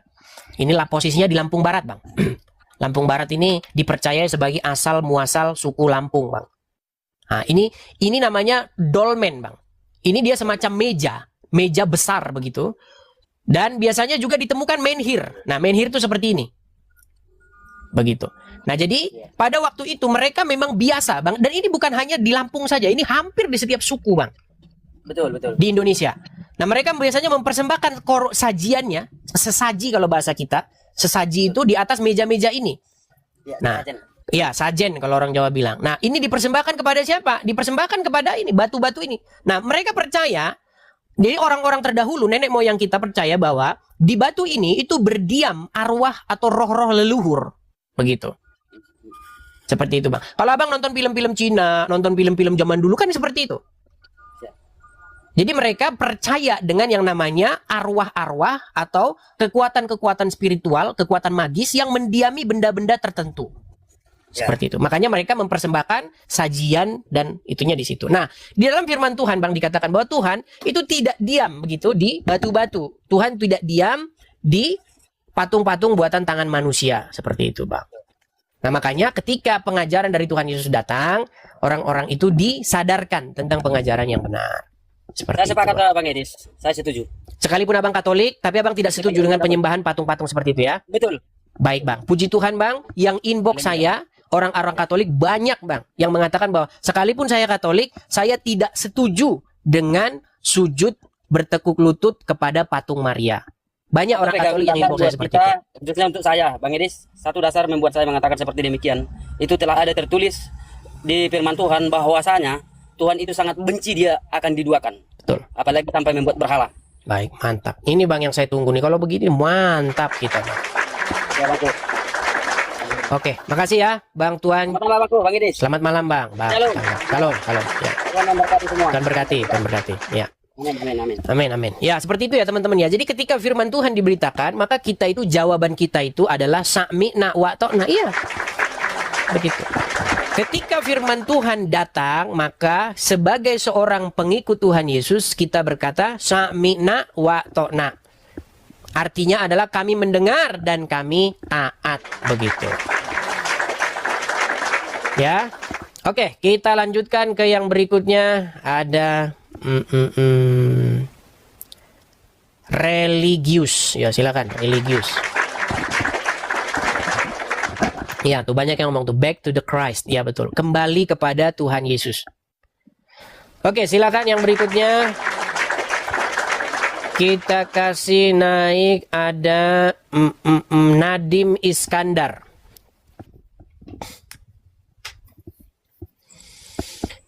Oke, Bang Nadim Iskandar, mungkin abang bisa ke tempat yang lebih terang. Ya, sip, mantap. Silakan bang. Abang Muslim ya? Sebentar bang, abang Muslim. Saya Muslim. Silakan. Alhamdulillah. Muslim. Silakan bang. Apa yang mau anda utarakan? Ya.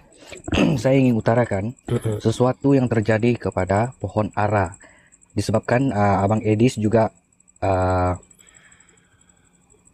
mengkaji Al-Quran juga ya.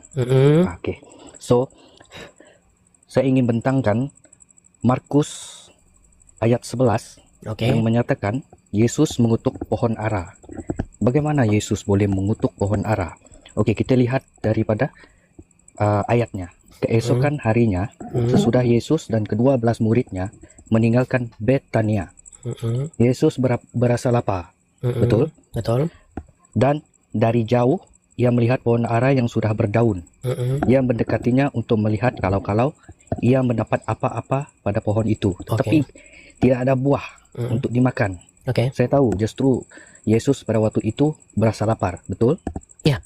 Oke. Tetapi waktu ia tiba di situ, ia tidak mendapatkan apa-apa selain daun-daun sahaja. Sebab memang bukan musim buah ara. Yesus tahu pada musim itu bukan musim buah ara. Betul? Ya, terus. Maka katanya kepada pohon itu, jangan lagi seorang pun makan buahmu selama-lamanya. Dan murid-muridnya pun mendengarkannya. Jadi, intinya, kalau Yesus sudah tahu pada waktu itu bukan musim buah ara, mengapa dia tidak tahu bagaimana buah ara itu berbuah? Dan mengapa Yesus bisa mengutuk pohon ara itu untuk dijamak? Karena tidak didapati buahnya di sana, Bang. Dikatakan di dalam ayat tersebut dikatakan bahwa karena ia tidak mendapati buah di situ, maka akhirnya dia berkata kepada pohon ara itu, mulai dari hari ini tidak akan lagi yang seperti yang Anda bacakan lagi. Lalu keesokan harinya dikatakan bahwa pohon itu telah kering, seperti itu. Lalu ditutup dengan ayat, aku berkata kepada kamu, di situ ada berkata, jikalau imanmu sebesar biji sesawi saja, maka engkau dapat berkata kepada gunung ini, hai gunung, tercabutlah engkau dan tertanamlah di laut, maka ia akan patuh kepadamu. Nah, jadi memang ayat ini, Bang, itu saya akui, ayat ini memang kontroversial ya, kontroversial ayat ini. Yang saya maksudkan begini, Bang. Kalau Anda berbicara dengan saya ini orangnya itu sangat-sangat berpikir modern ya. Nah, sekarang begini, Bang. Anggap saja ini, menurut Anda ini. Karena salah satu buku yang saya bahas itu adalah The Five Gospels ya. Buku yang membahas tentang apa yang sungguh-sungguh benar-benar dikatakan Yesus dan apa yang merupakan kata-kata yang sebenarnya tidak pernah diucapkan oleh Tuhan Yesus. Sekarang yang menjadi problem, sebelum saya bahas itu lebih dalam, begini, Bang.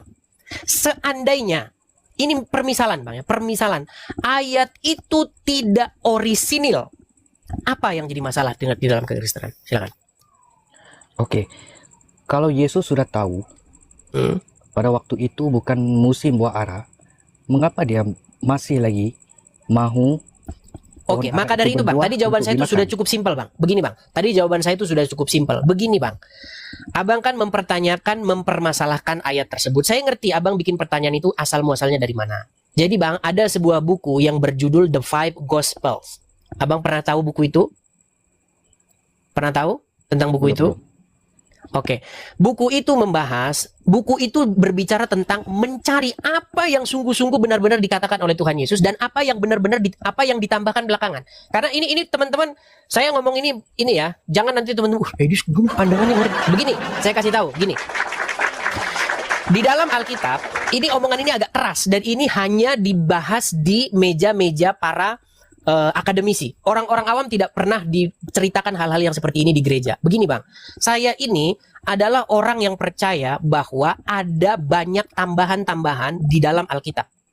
Jadi ketika penyalin itu menyalin Alkitab, di dalam Alkitab itu ditambahi oleh para penyalin-penyalin itu sendiri. Begitu. Salah satunya misalnya tentang kutipan kata-kata, dengan demikian ia menyatakan bahwa semua makanan itu halal. Itu juga kata-kata yang ditambahkan.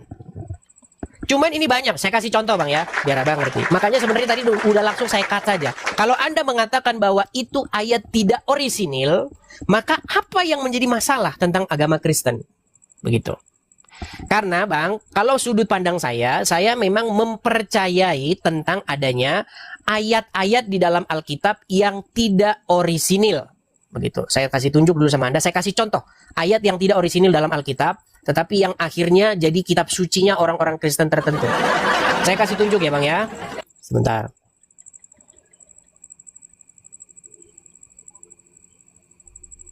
Sebentar ya Bang ya. Saya kasih contoh misalnya di dalam Markus pasal yang ke-7 ya Bang ya. Markus pasal yang ke-7.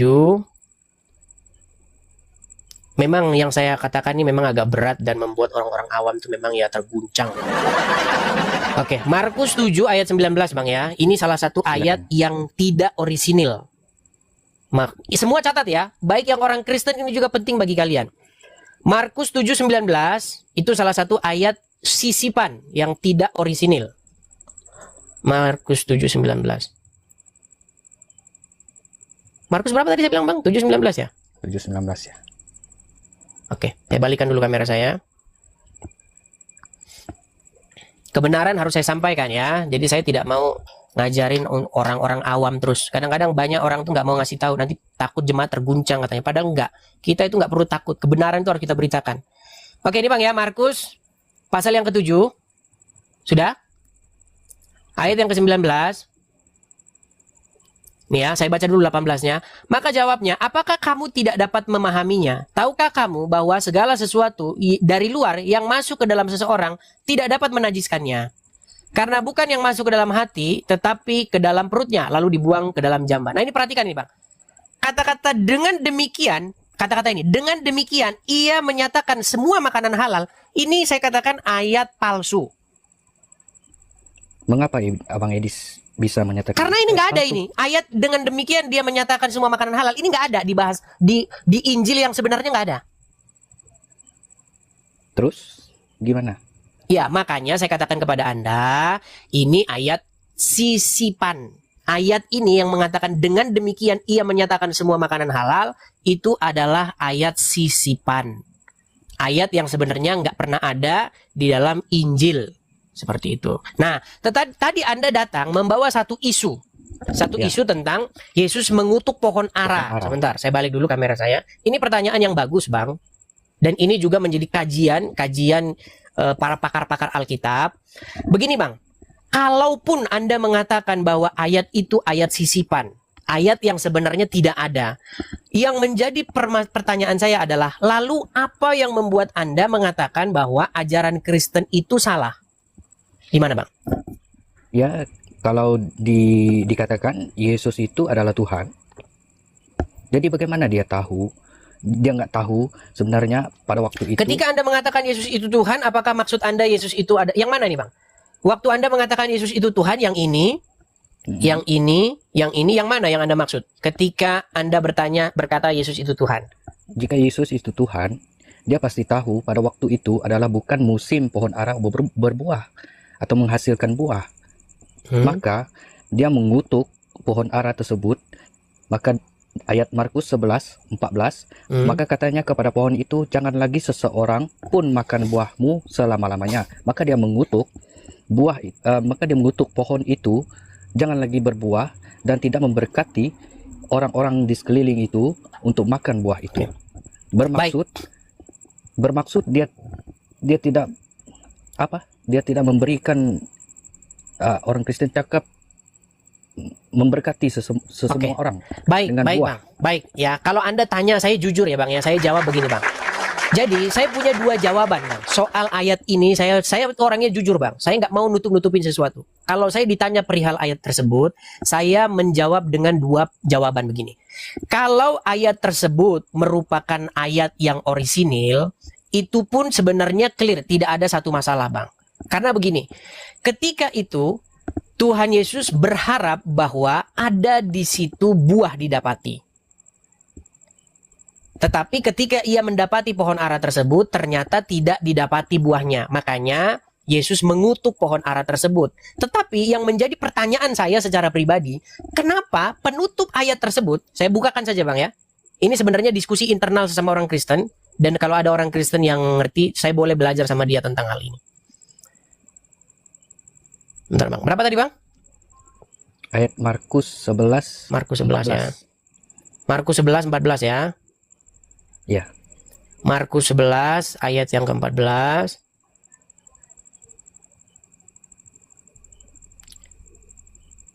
Sebentar Bang, tapi ada yang lebih panjang Bang. Ini versi yang pendek Bang ya. Sebentar. Karena itu versi yang pendek Bang. Kalau versi yang panjangnya saya kasih tahu sebentar.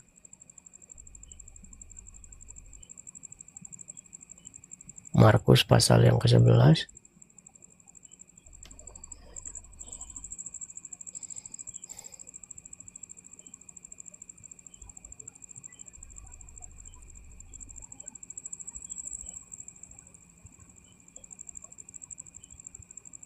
Sabar ya Bang ya.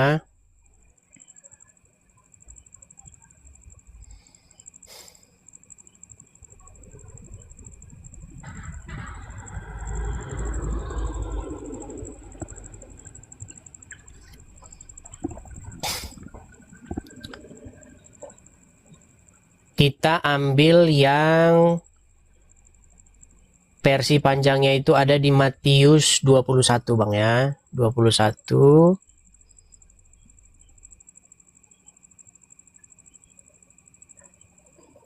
Saya balikan dulu kamera saya. Oke.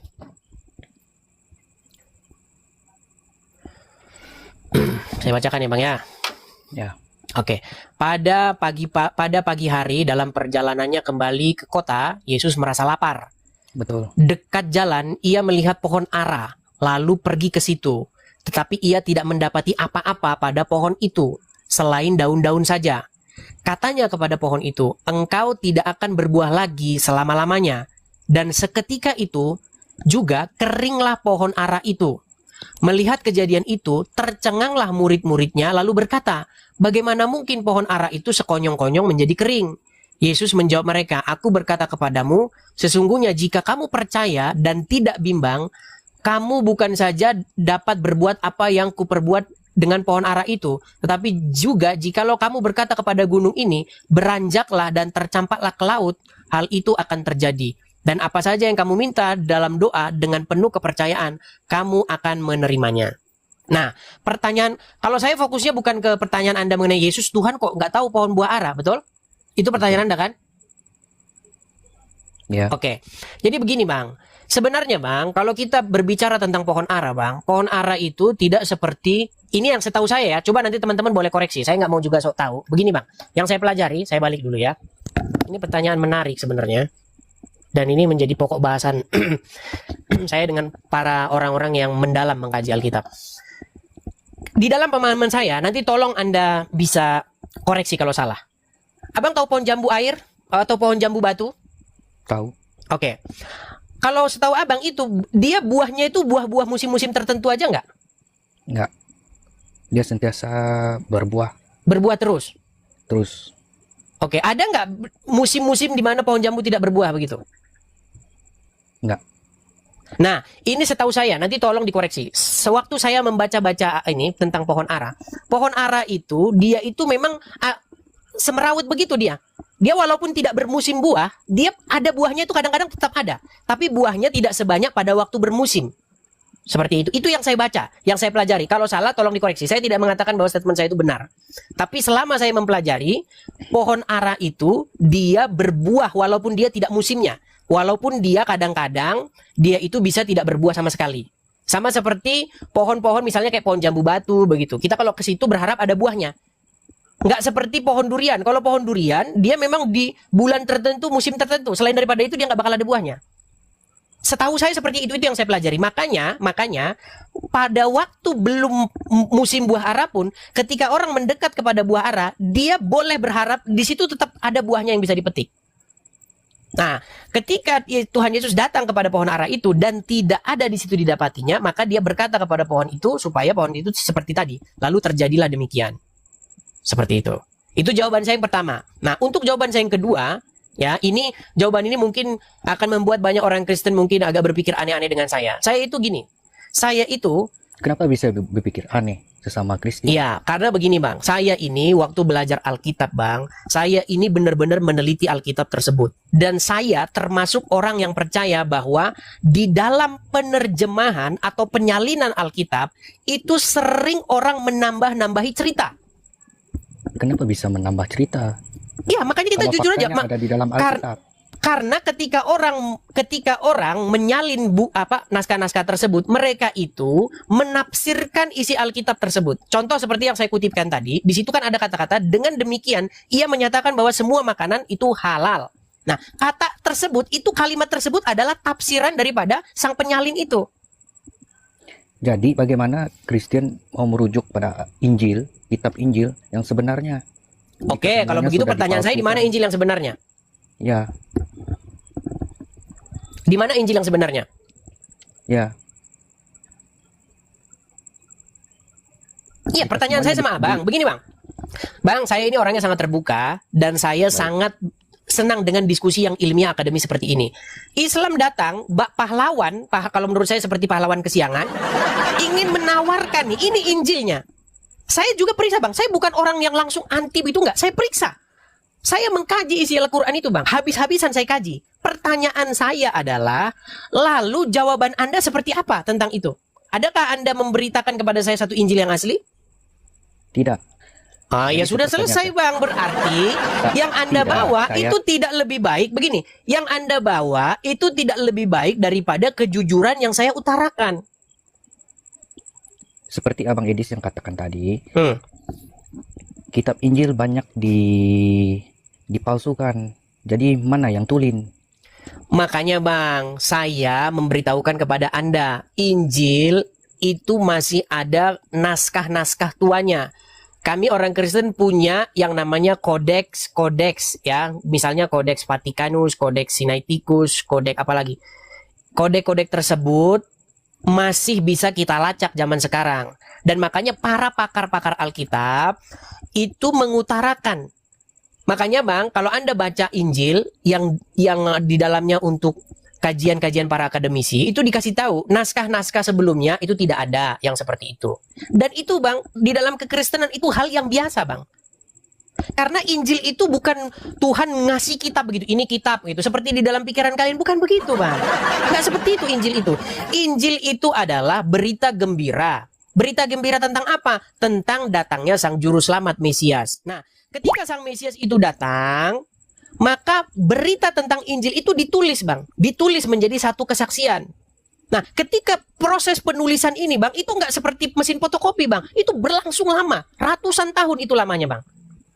Ya. Nah, maka pada waktu itu dilakukanlah yang namanya sortir. Karena waktu itu ada banyak Bang, Injil-Injil itu banyak. Injil-Injil tanda kutip itu palsu itu banyak. Nah, ketika proses penyalinan ini itu terjadi yang namanya salah tulis, terjadi kesalahan penulisan, terjadi penambahan. Dan itu jujur Bang, di kalangan akademisi itu dikupas tuntas. Dan Kristen tidak pernah takut dengan hal-hal seperti itu. Baik. Mungkin bagi orang-orang awam akan berkata, wah seperti ini, begini. Enggak Bang. Kita ini kalau mau jujur-jujuran, mau belak-belakan, terjadi kesalahan penulisan, terjadi penambahan ketika penyalinan. Dan sebagai orang yang jujur dan sebagai seorang yang meneliti Alkitab, hal-hal yang remeh-temeh seperti itu memang ada. Tapi bukan hal-hal esensial, bukan soal-soal yang merujuk kepada keselamatan atau esensi atau inti ajaran Kristen. Itu saya akui Bang. Dan ketahuilah juga oleh Anda datang dengan membawa Al-Quran memberitahu solusi ini. Saya kasih tahu Bang, kentut. Nggak ada Bang. Saya sudah meneliti semuanya Bang. Sudah saya pelajari, sudah saya teliti. Jadi kalau Anda datang ke sini menawarkan, kalau begitu inilah kitab yang asli Bang, omong kosong. Nggak ada Bang. Jadi Abang Edis ya, ada satu lagi pertanyaan.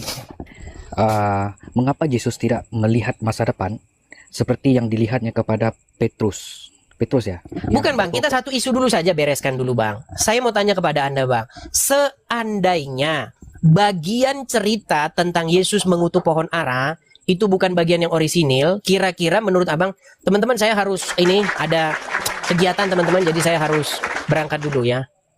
Jadi saya harus berangkat dulu. Kita lanjutkan besok lagi ya. Ini tema menarik, tapi saya sebenarnya pengen bahas ini sampai tuntas, tapi mau gimana lah, gitu ya.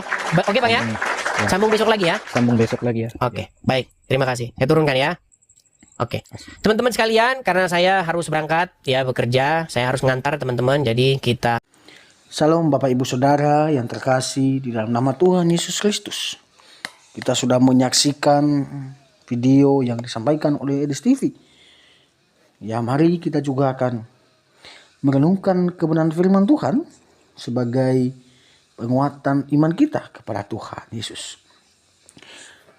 Dalam Mazmur pasal yang ke-1 mengatakan bahwa jalan orang benar dan jalan orang fasik. Berbahagialah orang yang tidak berjalan menurut nasihat orang fasik dan tidak berdiri di jalan orang berdosa, dan yang tidak duduk dalam kumpulan pencemooh, tetapi yang kesukaannya ialah Taurat Tuhan, dan yang merenungkan Taurat itu siang dan malam. Ia seperti pohon yang ditanam di tepi aliran air, yang menghasilkan buahnya pada musimnya, dan yang tidak layu daunnya. Apa saja yang diperbuatnya berhasil. Bukan demikian orang fasik. Mereka seperti sekam yang ditiupkan angin. Sebab itu orang fasik tidak akan tahan dalam penghakiman. Begitu pula orang berdosa dalam perkumpulan orang benar.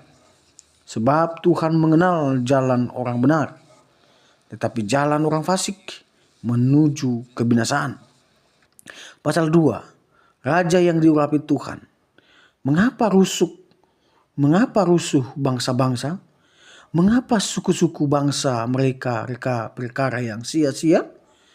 Raja-raja dunia bersiap-siap dan para pembesar bermufakat bersama-sama melawan Tuhan dan yang diurapinya. Marilah kita memutuskan belenggu-belenggu mereka dan membuang tali-tali mereka daripada kita. Dia yang bersemayam di surga tertawa. Tuhan mengolok-olok mereka. Maka berkatalah ia kepada mereka dalam murkanya dan mengejutkan mereka dalam kebangatan amarahnya. Akulah yang telah melantik rajaku di Sion, gunungku yang kudus. Aku mau menceritakan tentang ketetapan Tuhan. Ia berkata kepadaku, anakku, engkau telah kuperanakan pada hari ini. Mintalah kepadaku, maka bangsa-bangsa akan kuberikan kepadamu menjadi milik pusakamu, dan ujung bumi menjadi kepunyaanmu. Engkau akan meremukkan mereka dengan gada besi, memecahkan mereka seperti tembikar tukang periuk. Oleh sebab itu, hai raja-raja, bertindaklah bijaksana, terimalah pengajaran. Hai para hakim dunia, beribadahlah kepada Tuhan dengan takut dan ciumlah kakinya dengan gemetar, supaya ia jangan murka dan kamu binasa di jalan, sebab mudah sekali murkanya menyala. Berbahagialah semua orang yang berlindung padanya. Pasal 3. Nyanyian pagi dalam menghadapi musuh. Mazmur Daud ketika ia lari dari Absalom anaknya. Ya Tuhan, betapa banyaknya lawanku. Banyak orang yang bangkit menyerang aku. Banyak orang yang berkata tentang aku. Baginya tidak ada pertolongan daripada Allah. Tetapi Engkau Tuhan adalah perisai yang melindungi aku. Engkau kemuliaanku dan yang mengangkat kepalaku. Dengan nyaring aku berseru kepada Tuhan, dan Dia menjawab aku dari gunungnya yang kudus. Aku membaringkan diri lalu tidur. Aku bangun sebab Tuhan menumpang aku. Aku tidak takut kepada peluru puluhan ribu orang yang siap mengepung aku. Bangkitlah Tuhan, tolong aku, ya Allahku. Ya, engkau telah memukul rahang semua musuhku dan mematahkan gigi orang-orang fasik. Dari Tuhan datang pertolongan, berkat-Mu atas umat-Mu. Pasal 4, doa pada malam hari untuk pemimpin biduan dengan permainan kecapi. Mazmur Daud. Apabila aku berseru, jawablah aku ya Allah yang membenarkan aku. Di dalam kesesakan engkau memberikan kelegaan kepadaku. Kasihanilah aku dan dengarkanlah doaku. Hai orang-orang, berapa lama lagi kemuliaan dinodai? Berapa lama lagi kamu mencintai yang sia-sia dan mencari kebohongan? Ketahuilah bahwa Tuhan telah memilih baginya seorang yang dikasihinya. Tuhan mendengarkan apabila aku berseru kepadanya. Biarlah kamu marah, tetapi jangan berbuat dosa. Berkata-katalah dalam hatimu di tempat tidurmu, tetapi tetaplah diam. Persembahkanlah korban yang benar dan percayalah kepada Tuhan. Banyak orang berkata, siapa yang memperlihatkan yang baik kepada kita? Biarlah cahaya wajah-Mu menyinari kami ya Tuhan. Engkau telah memberikan sukacita kepadaku lebih banyak daripada mereka ketika mereka kelimpahan gandum dan anggur. Dengan tentram aku mau membaringkan diri, lalu segera tidur, sebab hanya Engkaulah ya Tuhan yang membiarkan aku diam dan hangat dengan aman. Bapak Ibu Saudara yang terkasih dalam Tuhan, Mazmur juga punya masalah. Mazmur Daud punya masalah, tapi dia tetap beriman, percaya kepada Tuhan. Maka dari itu, mari kita percaya kepada Tuhan, mengandalkan Tuhan Yesus dalam kehidupan kita. Hanya Dia jalan dan kebenaran dan hidup. Barang siapa percaya kepadanya tidak akan binasa, dia akan diselamatkan dan dia akan mendapatkan pengampunan dosa melalui kematian dan kebangkitan Yesus ketika dia percaya. Dan barang siapa yang tidak percaya dengan Yesus, dia akan binasa. Demikian perenungan kita. Semoga video ini memberkati kita dan menguatkan kita sekalian. Tuhan Yesus memberkati. Salam.